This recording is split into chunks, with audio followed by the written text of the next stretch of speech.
Just when we thought the Pies season was officially over thanks to Heaney, Warner and co, the Cats knock off Freo and the Hawks put on a scintillating show. Looks as though no side is prepared to finish in the bottom half of the 8, with even the hopeful Bombers succumbing to a troublesome Big Mac late. The Giants defeated a red-hot Lions outfit thanks to their forward line Mosquito squad well. After one solitary clanger kick in the first minute, Joey nicked his quad. To cast our eyes over the penultimate home and away round this season, this is Triple M Footy's Midweek Rub with two-time Saints best and fairest Lee Montagna. Hello, Rabs. You know best and fairest. Kept coming second and third behind Rewalt and Hayes, but a couple of All-Australians. But no, nice to be here and looking forward to another good show. I was hopeful that you won two best and fairest, but that's all right. They won too many between them. Collingwood and Carlton superstar Daisy Thomas. Yeah, also no best and fairest, but also lots of other accolades. So we're pretty good, Joey.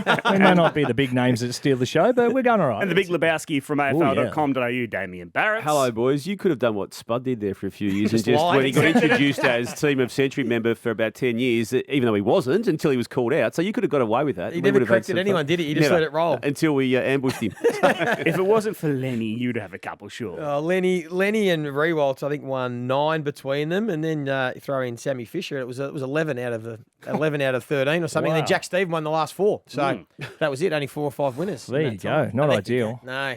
But you were the best player in the comp there for a while, according to the coach of that team that gave out. Exactly. And, I wish Ross had been doing the voting in our Copeland Trophy too, but he isn't. I reckon there's a bit of the whole, Daisy's letting that roll. I think Ross Lyon, there was a bit of reverse psychology in that comment, I reckon. So? When he made it in the presser, I think he was just trying to get into Daisy's head. Really? Daisy, yeah, best. I thought about I just threw it at face value. There's just a bit of 4 and 5. Oh no, that's probably a lie. 28 and 2. There was some byplay in the comments from Ross, and Daisy just rolled with it and said, "Yeah, I was the best player in the competition because Ross Lyon said so." A little bit like we, talk up your kick-ins. Oh, that never happened. You didn't like that one, Joey? What a bit, I didn't. Now I am. Are you giving the money back to Castlemaine while we're going on this? Yeah. Because you got down there as part of the Carlton draft. What a magnificent... beautiful day. Beautiful day. Magnificent Took the idea. family down, Dalesford. That's it. The club gets the cash, a few suds on the hills. How many minutes in was it when you did it? Literally the first minute. I was on track for 100 touches if I had kept going. I had one in the first... one in the first minute, I think that was 100 touches. Well, I like your logic. The logic was one in the first minute. You're moving well. Yeah, that was it, and didn't end well. I was spewing Damo because I was a bit apprehensive about playing, to be fair. But once I put the boots on and warmed up and got in the rooms and a few bumps, Daisy and all that, I was like, this is good to do it one more time. To be able to go out and play a game of footy. Started in the first bounce and thought it was a nice day too, which was another tick for me. I was worried about the conditions.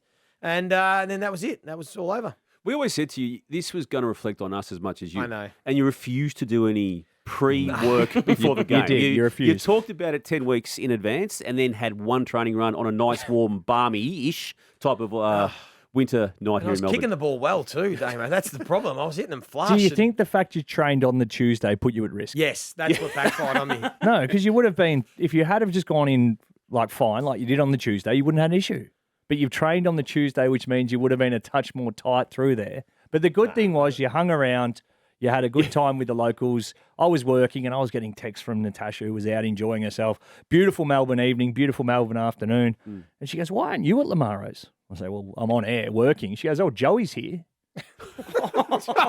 No fewer than 5:10 that game finished. By 7:30, you were in the front bar at Lamaro's. And it's a 2-hour drive. Castlemaine, I've said, see you later.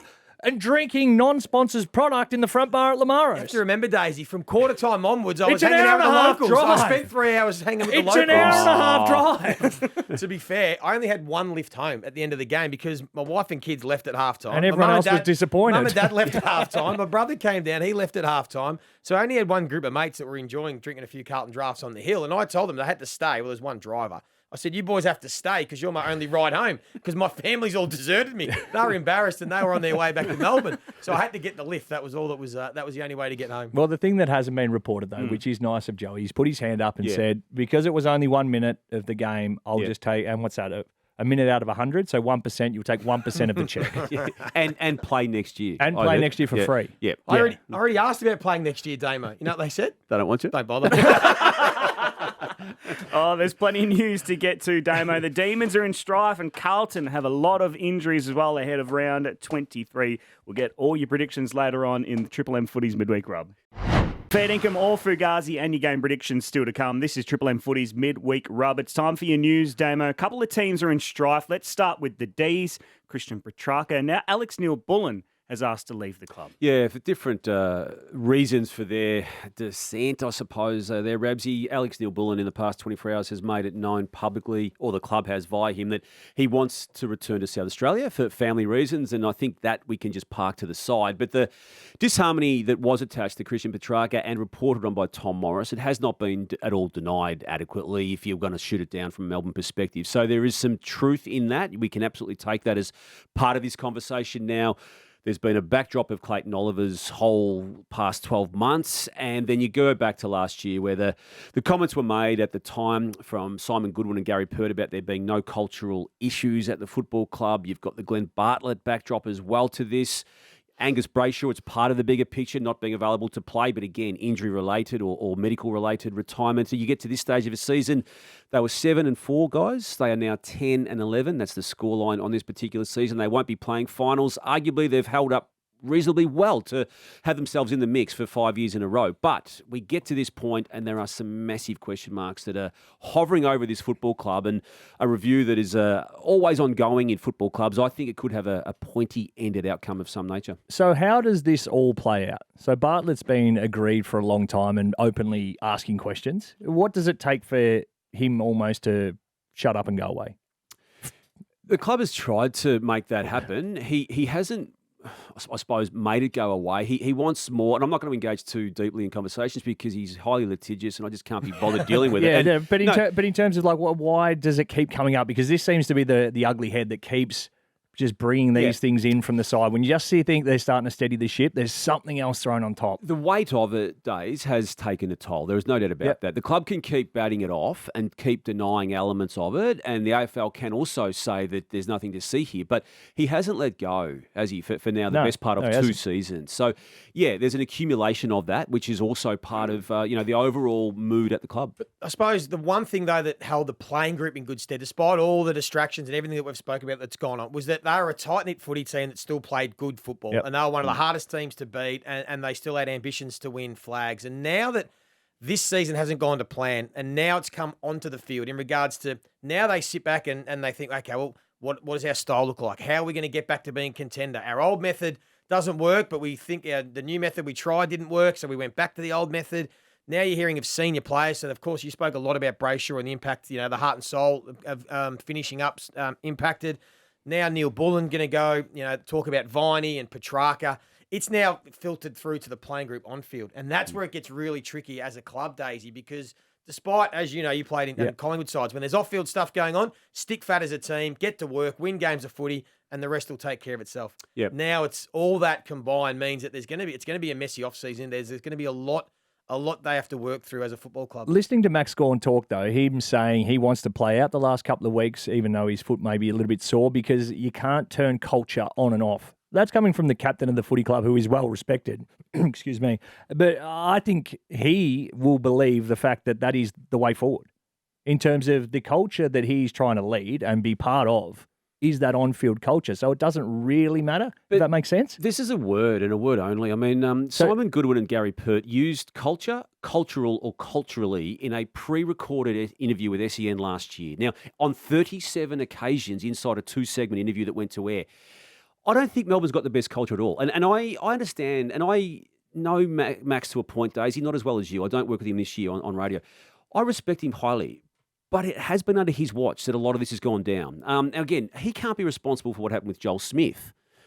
But there are player behavioural issues at this club that have, unfortunately, whether they like it or not, made their way to the public surface. And that's the point. So Max can say that, but now you've got Christian all coming out of his camp, almost saying the opposite. That there is a lot going on, and he's a bit, whether it's to do with the injury or the things off the field or so everything there's too combined. Much smoke at the minute for not to be fired. And now Clayton Oliver, as we've gone to where Clayton Oliver's now out for the season, so they have decided to put him on ice for the year. It's going to be a messy offseason. There's going to be a lot they're going to have to review and work through. I want to ask you, does that put Simon Goodwin under a bit of pressure? It has to, in my eyes. Absolutely, it has to. I think it puts Gary Pert under pressure as well. I mean, they made massive commitments publicly last year in this chosen path of media when they went on an SEN, pre-recorded, went out and said, we've got no problems here apart from what you're reading about. You get to 12 months later. Christian Petrarca is the most active person on social media. If he was really angered by what was said about him during the course of this week, he would have used his own platforms by now. He has in the past. So we haven't, as we're talking, we time-coded. It's 11 o'clock or thereabouts on this Wednesday. We haven't heard from him. That's 2 days now. This storyline's been out there. The club said something, but all they referred to was a contract that he's got and that they, as a club, will not be seeking to move him on. Of course they're not going to seek to move him on. Let's move on to Carlton, Damo. They've got some injuries. Yeah, they do. And again, I'd like the guys here in the footy side of it to tell me whether the injuries are the reason they've fallen away from second on the ladder after round 19 and a 6-point second clear after round 16 to now not having the ability to control their finals destiny with 2 matches remaining. The latest is that both Curnow and Mackay will miss this week at the very least and could miss the final round as well. So that's going to jeopardise it. And as we know, they had pre-existing injuries even before the loss to Hawthorn. But where's it all fit in, guys, when it comes to the mess that Carlton has become? Well, I said all year I thought they were one defender short. I thought that Jacob Wiedering was carrying too much of a load. He's been a bit banged up of late. But I think it's gone to show, especially over the last couple of weeks, that they don't have the ability anymore to have enough speed going forward or on defence. The Hawks exposed that horribly. The Hawks looked like they were going 2-1. And yes, they play in a different style, but we've seen that from Carlton when they're at their best, is the ball movement. It seems a bit safe. They got lucky against the Pies the week before when game was done. They then clicked into gear. And on the weekend, regardless of injury, they weren't going to win that game after quarter time. Spot on. It's a contributing factor, the injuries, but not the reason. Their form was starting to taper in the previous 4 to 5 weeks anyway. They're defensively, it's just not sound enough and consistent enough to beat the top teams. They've had troubles with trying to get the balance in the midfield between speed and guys that can win contests. And they've gone back now to Kennedy and Hewitt. They're missing some speed. Cottrell was important, and they tried Fantasia and Cunningham and these type of guys. But no, it's up to them now, Damo. It's really in their hands whether they can galvanise as a group, know their backs are against the wall and find a way to beat West Coast, who have only won a handful of games, and then beat St Kilda and still make finals and maybe get some players back and see how they go. Or they can let it say, it's too hard this year. Too hard, not our year. And let the season fall away. It's on their shoulders. There's a bit of a cop-out if it's the latter, though, isn't it? Given coming off a 5-goal lead in a prelim final last year against the Brisbane Lions, away from home to this mess that you guys called on Sunday at the MCG. One more before we break. Dyson Heppell retiring yesterday officially. One of the great servants of any club, but the Essendon Footy Club was greatly benefited by his presence at their place. And I feel he personally suffered after the drug saga, and I get why he stayed. He's such a loyal person. Anyone who's had anything to do with him knows how he's wired. He was never leaving, and he was well rewarded financially to stay, but it just hasn't worked for him, and unfortunately he never got to taste a finals victory in the time that he was there.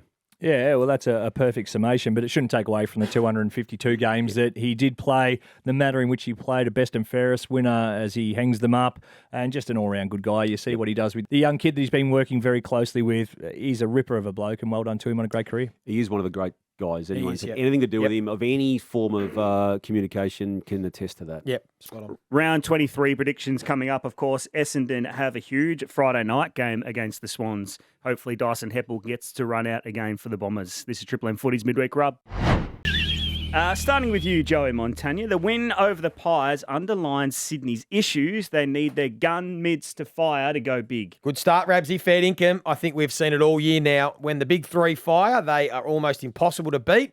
If they play at human levels, then they are beatable. So it rests on their shoulders. And Sidey had done a really good job on Gouldham for most of the game, didn't he? Yeah, he did a very good job, and the umpires had done a very good job until late as well. No, I'm with you. It was disgraceful. No, that's all right. Should have been a 50. Yeah, that's all Take right. your beanie off, Rabsy. Last touch out. Yeah, that was stiff, weren't they? Anyway. Daisy, we've been underrating Port Adelaide as a serious flag threat. Fugazi. I don't know what it is, but I think we all can agree that we don't trust them for whatever reason. They've got enough talent. We've seen that. They've been there. They keep going back to the well. They give themselves a chance, but until they prove it otherwise, I think they still live in that little bit of grey area, which is uncertainty and lack of trust. I'm with you on that. Damo, Patrick Dangerfield is still Geelong's most important player. I'm going to say fair dinkum. Yeah. Now, the Jeremy Cameron answer as one that could easily go into that, and you may have different views on it. But this guy is the barometer. And what he did in the last quarter against Fremantle on the weekend, extraordinary. He is still as explosive as ever. He's kicking goals. He's making the mistakes, but getting on with it as he's always done. And he has, if you look at the matches he's played this year, turned this club around since he's come back for the second time from another soft tissue. No, I agree. He's not their best player anymore. Tom Stewart and Jeremy Cameron are their best players, but he's their most important. If they're to do any damage in finals, danger needs to be danger. Sticking with you, Joey, Aaron Cadman and Darcy Jones showed the future is seriously bright at the Giants. Yeah, another fair income. They've got stacks of young talent. Finn Callahan's still young. They've got so much depth in that area that they are going to be exciting for a long time to come. If it's not this year, it'll certainly be in the next few years that they'll be playing in a grand final. Damo, Jared Schofield's done his chances of winning the full-time West Coast gig no harm. It's fair income, as in how you've worded that. 2 wins on the trot. It's extraordinary behaviour for someone coaching West Coast. We haven't seen that for a while. So, I mean, well done. And they're a live chance with the remaining matches too, aren't they? Again, yeah. I still feel that it's a dangerous situation for the clubs to immediately invest in the interim coach. And I go back... History just shows, doesn't it? Is it concerns that nobody wants it, though? What it seems like publicly? I feel it's the new way of assistant coaches dealing publicly with what's going on behind the scenes. I feel a lot goes on behind the scenes that no one admits to anymore. Right. And when they say they don't want to be part of the process, it doesn't mean they don't want the job. Now, there can be a different process down the track. Okay. But, yeah, I mean, to answer the question, though, Rabsy, fair income, he couldn't have done any better than what he's done in the time he's had the control. Daisy, Andrew Gaff picked the perfect time in his career to kick over 40 metres. Well, for Fugazi, because he should have kicked at 46 and been the match winner. Imagine if he had gone back and just peeled off a torp for the win. Oscar Allen saved the day down there, but fair Fugazi on that. Well done, a great career though, Andrew Gaff.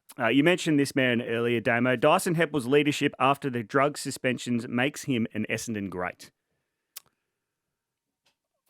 Fugazi, because I don't, as much as I love Dyson Heppell and what he's done and the ability he's got, I look at a lot of other players as greats of that footy club before I get to Dyson Heppell. And I don't want that to sound condescending to Dyson, but you asked the question, I'll say Fugazi. Daisy, if Carlton sneak into the 8, they are nowhere near good enough to win the flag. With the injury list they have at the moment, I'm going to have to say fair income. It hurts because I thought that for a large portion this year, they were going to be a side that gave themselves a double chance, were full of confidence, it looked like, especially at the halfway point. Dangerous everywhere, defensively sound, midfield too good and too big and strong up forward. But with the injuries now in form, it looks like even if they do make it, which they are still a chance if they can take Freo's spot, I don't think they'll be doing a whole lot of damage. Joey, with Tassie coming in, Richmond have accidentally fallen into the perfect time to be bad and have players want to leave. Yeah, no, this is fair income. It might work in their favour, how it's panned out. They're going to be ordinary anyway for the next couple of years, even if they do keep these players that want to leave. Might as well get best currency they can and really rebuild and see if they can be competitive in another few years. What does that look like? Is it 5 picks inside top 30 sort of areas? Oh, yeah. Inside 20 could even be. Wow. Yeah. 5 or 6. Yeah. So is it a good thing that the draft is so even this year? Yes. Because the tops at the moment, they're saying the top 6 or 7 picks, you could, depending on your priority, have number 1. Wow. So it's a very, very good top end draft, very even, and they could get 5 or 6 very good players. They've already got an extra pick before they start transacting. Yeah, it's good news for the Tigers. Damo, if Hawthorn win the flag, it will be the most remarkable team achievement since the Baby Bombers in '93. Yeah, fair income. Yeah, it would be more remarkable than that. I mean, that Baby Bombers team wasn't as young as people remember it to be. I mean, there were some older players who were still pretty good at that stage, but the 0-5 start with no expectation at all, yeah, fair income. Daisy, there should be an award named the Dustin Martin Medal handed out for most broken tackles in a season. Oh, I don't hate that one. Yeah, that can be fair. We've got awards for everything else. So, Harley Reid can have it for the next 6 years. Sticking with you, Daisy, and you've already dropped this word. Chad Warner might be in the second. Yeah, actually. Yeah. I think Chad Warner's got him covered this year. Just now, he's gone past him. All right, My man. Daisy, the Gold Coast Suns look like they're finally honouring Damien Hardwick's request to grow the fuck up. Yeah, that's... or do we give them a kick after the siren when they didn't look like it? I'll be guided by you here, Joey. Do we say Ferdinand? Joey's a sympathiser for the Suns. Yeah, okay, I'll say Fugazi. It's not been an immediate grow up, but they will get there. Oh, they will get there. They'll drop this. Keep telling us they will. Yeah. They'll drop this one at home now anyway, so now they can win away but can't win at home. So Fugazi. Damo, the Bulldogs following great wins against Carlton, Geelong and Sydney with a tepid loss against Adelaide is about the most Bulldogs thing ever. Yeah, fair dinkum. Look, I don't want to take away what they've done in that previous month, but they are very good at being the hunter. When they are the hunted, there's a different ball game as they were on the weekend. And there's a theme there. So fair dinkum.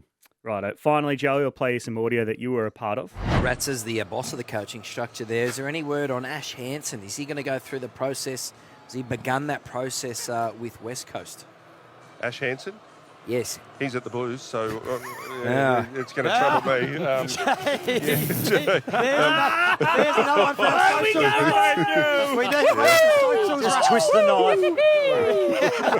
Oh, I stuffed that up, mate. That's Something okay. bad. Do you want to talk about Adrian Hickmott and David Hale? Butchered that. Between Stevie, Brownie, seriously. and now Jay-Z, the Sunday Rub may need to stop interviewing people pre-game, full stop. Seriously, Daisy and I are carrying that show. Fair dinkum. It's filtered through. The happiest man in that box was Nathan Brown. He was trying to palm off all his stuff-ups, but yep, Jay has joined the party, and I'm surprised guests still want to come in our show, to be fair. I think Brownie was particularly happy because it was Jay who asked the question as well. That's right. Has Jay not got the power that Brownie's got, though, to influence what goes on social media? Is it- No, that's that. Well, or Jay's just happy to let it. If you stuff up, got to own it. Team Fair player. dinkum or Fugazi, Nath Brown is being and causing fractures in the Sunday Rub Well, team. you're gonna have to listen to the Sunday Rub, Daisy. I think Nathan Jesus. Brown is causing all sorts I of was fractures. taking I can the mickey. confirm some of this. Oh, wow. Jeez, we need to chat off air.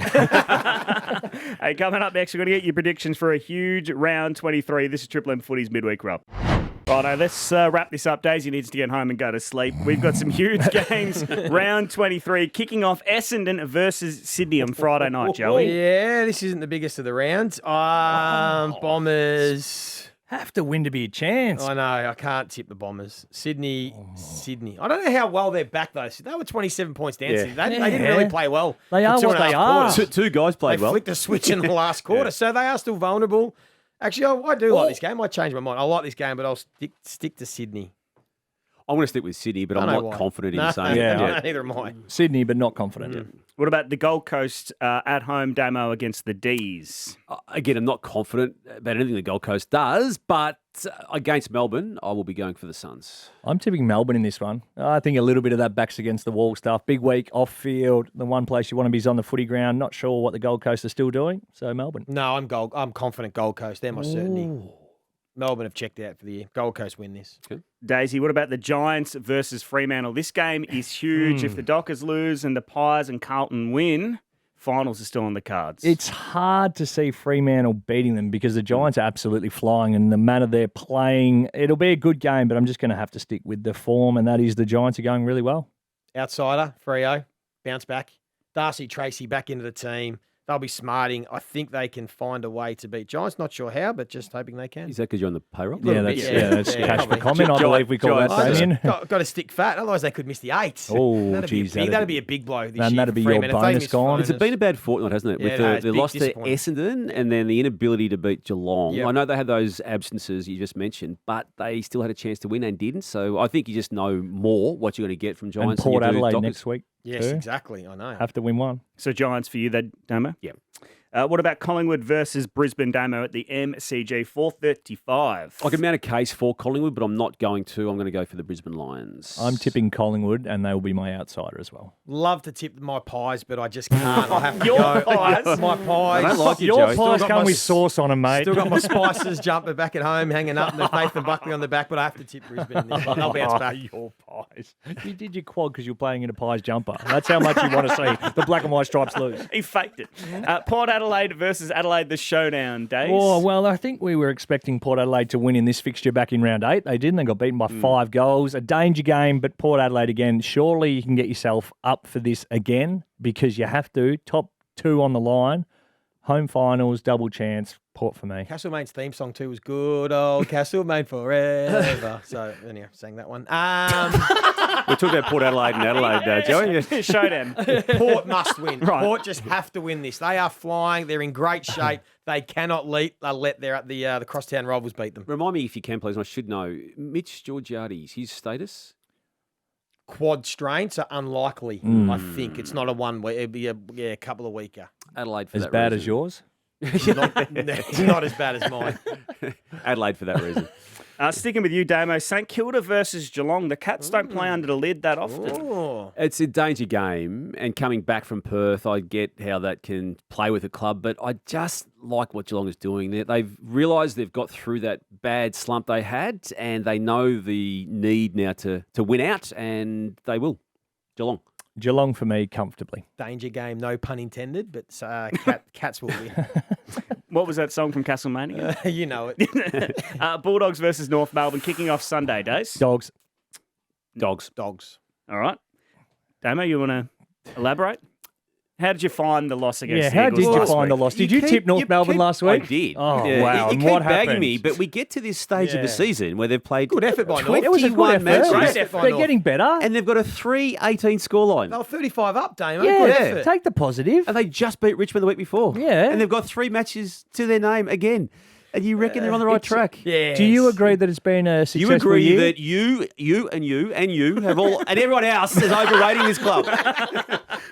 Hawthorn versus Richmond, Damo. We'll go with that game now. Yeah, well, you can't not tip Richmond, so Hawthorn easily. It might be 128 points, that one. Good, but yeah, they My are certainty, airborne. Hawthorn. Here we go. All right, Richmond. We haven't been reviewing them this year anyway, so it doesn't matter. No, who I'm you in say. front by 20. Finally, this is a huge game. West Coast versus the banged up Blues, Oh, Days. banged up abroad. Surely the Blues. Surely they can fight. It's season on the line still. West Coast, I know, have a better list in terms of availability, but Carlton surely. Oh, not surely. Jesus, We're the- just brainstorming as Who we kicks sit their here. goals? Is it Yeah. Matt Kennedy forward? Is it Lewis Young? Do they throw Mitch McGovern Mitch forward? McGovern.